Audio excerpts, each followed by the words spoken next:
Welcome to Hard Talk from Johannesburg. I'm Stephen Sackur. For 29 years, South Africa's national politics has been dominated by the African National Congress. But right now, the ANC is in big trouble. A protracted energy crisis is doing further damage to an economy already hit by shocking levels of unemployment, inequality, and corruption. Now, if the ANC is faltering, who is best placed to offer an alternative? Well, my guest today is Julius Malema, leader of the radical populist economic freedom fighters. If Malema were to get even a share of power, what would that mean for South Africa?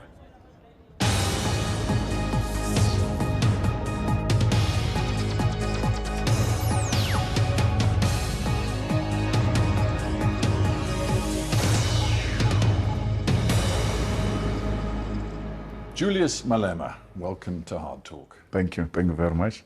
It's a pleasure to talk to you, Mr. Malema. We are speaking as South Africa is in the middle of an energy crisis. It seems set to get worse.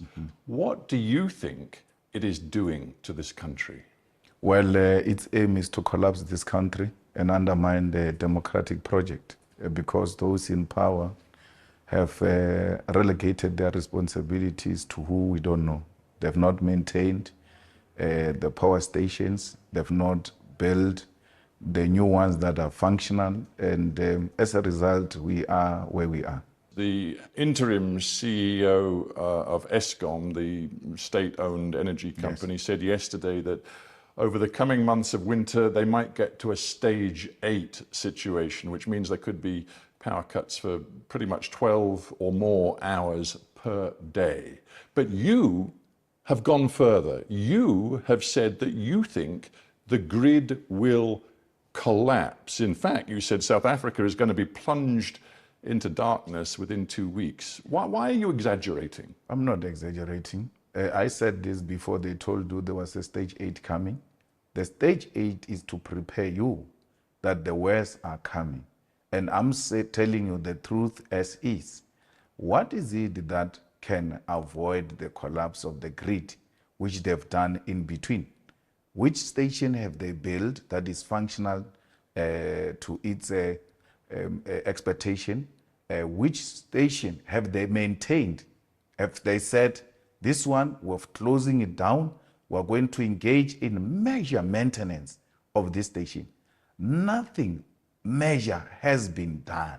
But your statements could spread panic. Is that what you want? No, I'm not spreading panic. I'm telling the truth. Stage 8, they're just being polite. We're going to go, and you are talking hours, we're going to go days without electricity.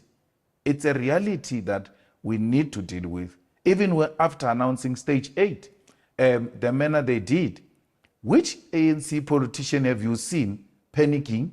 Which president have you seen calling the nation into confidence about what is really happening? We hear from officials as if we don't have elected leadership of this country. On March 20th, you declared a national shutdown. You tried to shut down the entire economy in the midst of this power crisis. Is that responsible? That is the most responsible thing to do. Do you want me to fold my hands? Do you want me to not do anything? What will history say about me? I'm going to be asked a question, not by you, by the future generation, as to what have you done when South Africa was in a crisis. The most logical thing to do is for the president to resign. Was it in Britain where we saw prime ministers in a short space of time resigning one after another because they realized they were not about to carry the national agenda? The president is not carrying the national agenda.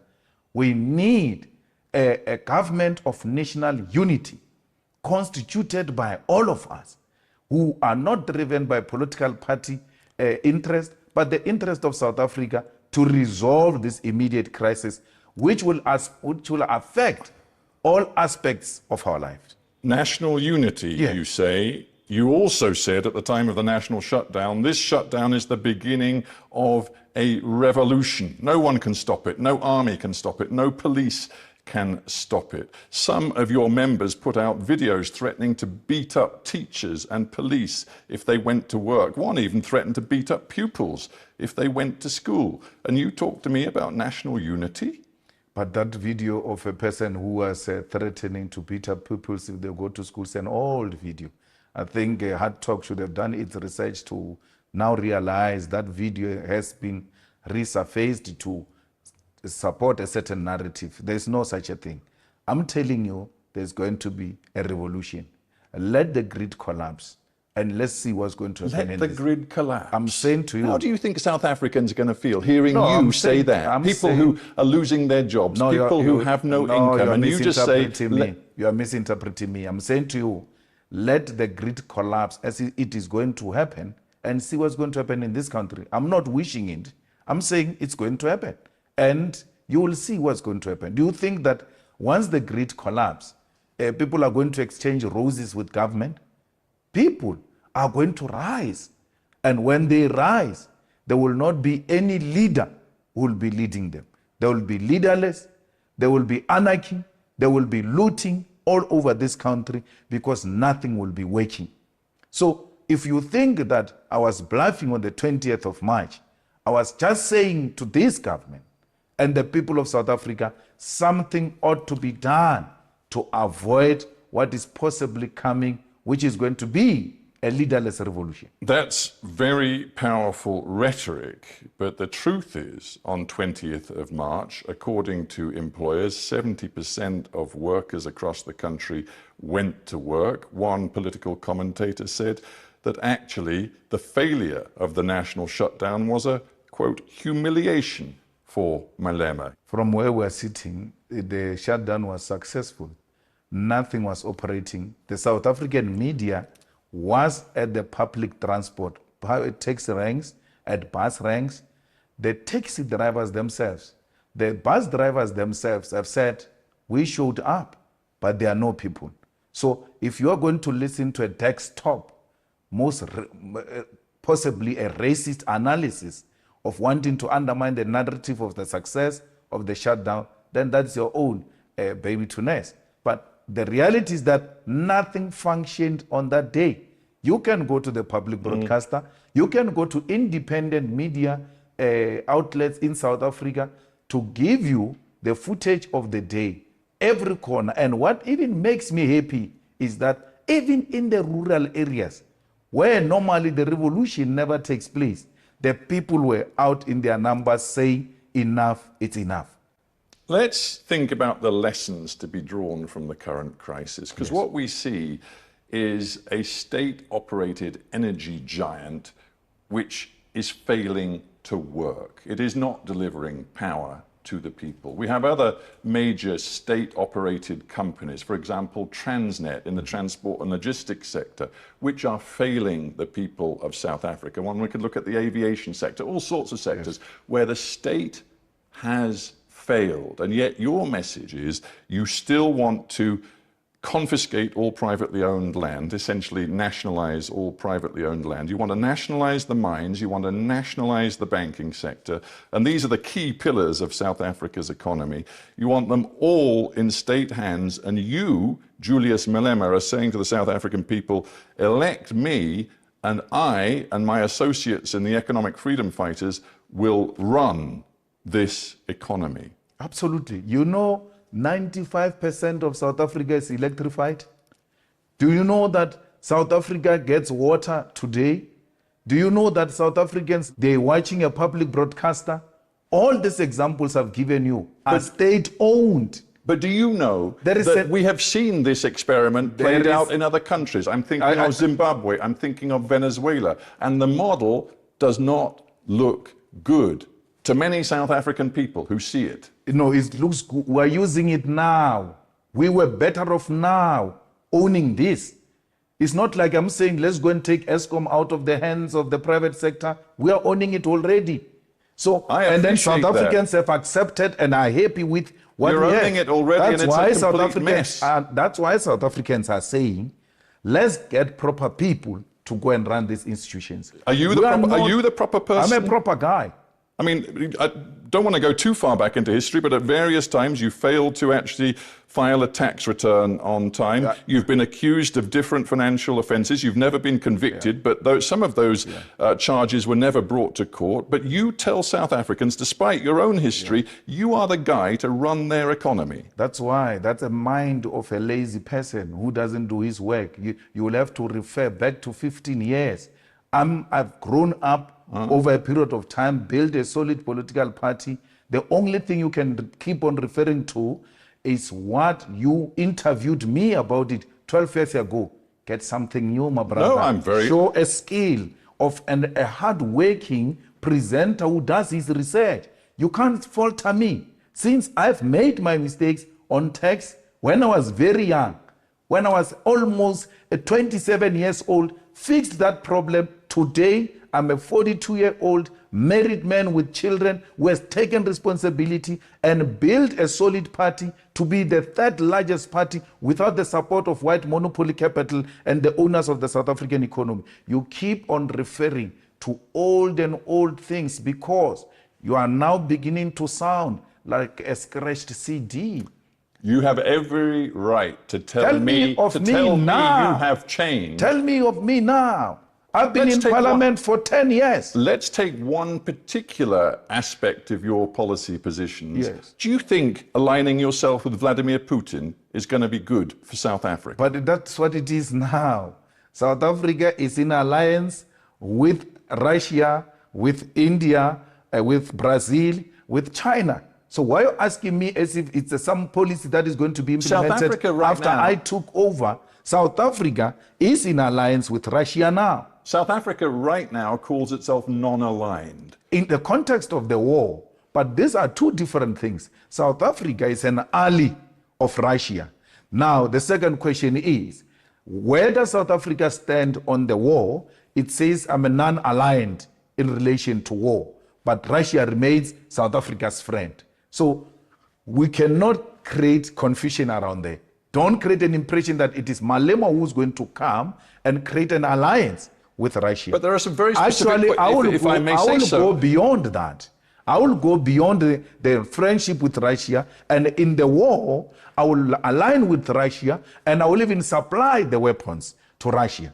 Because Russia is in a war with imperialism, and any agenda that seeks to push back imperialist agendas, it's well within the policies of the EFF. You say, quite clearly, I would arm Vladimir Putin. Yes. You know that the International Criminal Court wants Vladimir Putin to face war crimes charges. It must start with Tony Blair. It must start with George Bush. It must go to Barack Obama. Then it can go to Putin. So let's get this straight. You're saying to me that your policy, if you were in power in South Africa, is quite simple. That your enemy's enemy, and it seems you regard the US and its allies as the enemy, your enemy's enemy is your friend. Never mind if he's a suspected war criminal, never mind if the UN and the ICC say they have compelling evidence of Russian war crimes. You don't care. As far as you're concerned, my enemy's enemy is my friend. You're exaggerating, but another point which you don't want me to go there is that Tony Blair accepted that they were wrong about Saddam Hussein to an extent that he did an apology of a thug, right? You have never called for his arrest. A man admitting that I was wrong. To how many people died there, killed by those people. So all I'm saying is we are with President Putin because it's not enemy of my enemy. It is an anti-imperialist agenda that says the American dominance and its allies should be undermined at all costs. Anti-imperialism, even though Vladimir Putin is quite explicit about his desire to revive a form of empire. He says countries like Ukraine have no right to independent sovereign existence. He appears to believe that the best thing would be to revive an empire, the Soviet empire. But you're anti-imperialist? We are anti-imperialist. That's a debate for another day. The war is not what he's talking. The war is about the expansion. And had there been a common ground found, this could have been avoided. We are not for imperialism, even if it were to come from Russia. If he does that, we'll condemn it. But we know for a fact that progressive forces such as China have also aligned themselves with Putin to try and create an alternative from the imperialist domination of the world. And that's what the EFF is about. You admire China, you admire, it seems, Putin. What you seem to have as a vision for South Africa's future is much more along those lines, authoritarianism than democracy. No, socialism is not authoritarianism. So how can you describe China as progressive? No, it's very progressive. China subscribed to Leninism and Marxism, where the working class controlled the commanding heights of the economy. And that's what we subscribe for. We are of the means of production being owned and controlled by the states. We want South Africa through the vision and the image of China, where you grow the economy, where you reduce unemployment, where you reduce poverty, and you can't take that away from China. And the state plays the central role with regard to that. That kind of message and the messaging on Russia has seen the rand plunge against the US dollar. Hang on, we see many corporations in South Africa looking at establishing headquarters elsewhere. We see foreign direct investment flatlining in this country. Do you believe that the rhetoric you are using is good for the South African economy? I've been doing this from when you interviewed me 15 years ago, when I was young. And therefore you can't say the rand to dollar crisis today is created by this message that I've been spreading for so many years, from my early ages. And then this but what I'm suggesting is that the new tensions between Washington and the government in South Africa have definitely affected the financial markets. No, it was the crisis as we see it today, as we have this conversation, me and you. It was worsened by the irresponsible utterances by the ambassador of the USA, who just recklessly, without following the diplomatic protocols, went out to make certain allegations about our country, damaging its good image, and then undermining its sovereignty in terms of choosing who its friends are. And today we see the rand being weak because of such utterances. Why would the rand be weakened by a political posture that says this is what we want to be when we take over government? We want a government that will be owned by the corrupt free. I admire China when it comes to how it deals with crime. I admire China when it comes to how it deals with infrastructural development. I admire China on how it has dealt with poverty and unemployment. How would that weaken the rand? Is that not what the investors want for all of us? The most likely way that you can get a grip on some power in this country is by forming a coalition with the ANC after the next election. You could have a role if you were to do a deal with the ANC. Are you ready to do it? The reality is that the EFF is the only organization that is growing, and that the DA and the ANC, the DA, which is the official opposition, ANC, which is the ruling party, are both significantly declining to a point where the DA called us the enemy number one. Why did they do so? Their own internal research tells them that the EFF has overtaken you. That's how much our policy position has attracted the people of South Africa. We are not going into coalition for positions. We are going to say anyone who wants to work with us, and we've said this before, and that's why we're not working with anyone in the local governments. If you want to work with us, you are going to expropriate land without compensation. You are going to nationalize the mines. You are going to establish a state-owned bank. You are going to make sure that we fight crime fire by fire to make this country a safer place. Those are just but minimal, non-negotiable points that will engage with anyone who wants to work with us. All of that, non-negotiable. Non-negotiable. On that basis, it's hard to imagine you can make a coalition with anyone. ANC was more than willing. Actually, ANC was at a point of signing with us on expropriation of land without compensation. Remember, we even put this in Parliament. How did it pass to a point where Parliament had to do an investigation if the ANC was not agreeing? We were almost at the edge of getting a deal. And some young ANC clowns decided to vote against this. But we are not going to retreat in returning the land back into the hands of our people. And don't tell me about Zimbabwe. This is going to be done through a democratic means, like we did, in consultation with all South Africans, black and white, on how best do we get the rest of our people owning the land and other strategic sectors of the economy. You know there are some South Africans, and let us be blunt, many white South Africans, who fear Julius Malema.